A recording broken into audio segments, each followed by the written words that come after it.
Bonjour à tous et à toutes, nous sommes ici à Cartagena dans le sud-est de l'Espagne. Le but c'est de tester la nouvelle Street Triple de Triumph, version RS, qui maintenant est conforme avec les nouvelles normes Euro 5, ce qui veut dire que les ingénieurs de Triumph, ceux qui en fait ont porté avec succès le projet Moto 2, donc les moteurs pour le championnat Moto 2 mondial, ils ont fait un travail similaire sur le moteur de cette Street Triple, qui est en fait la base moteur pour ces motos de Moto 2.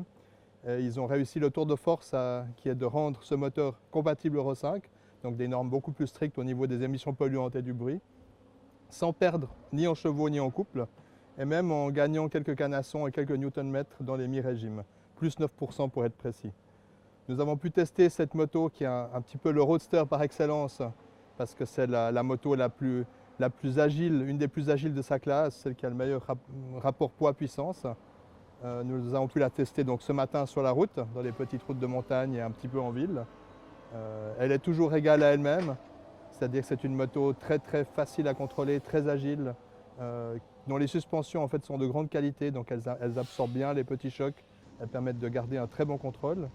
Les freins sont irréprochables sur route.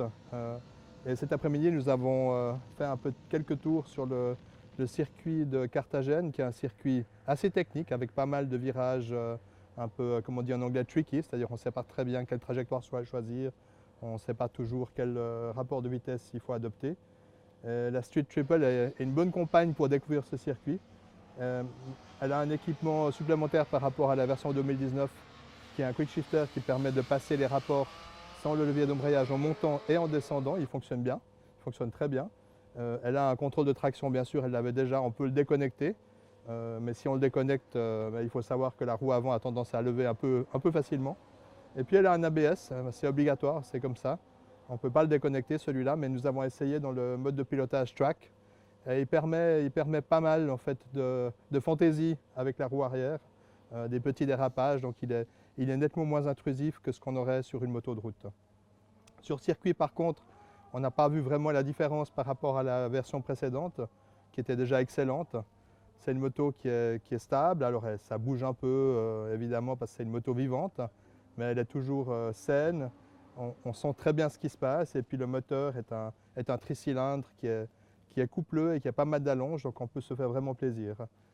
Cette moto est affichée au même prix que la version précédente, c'est-à-dire 13 500 francs en Suisse.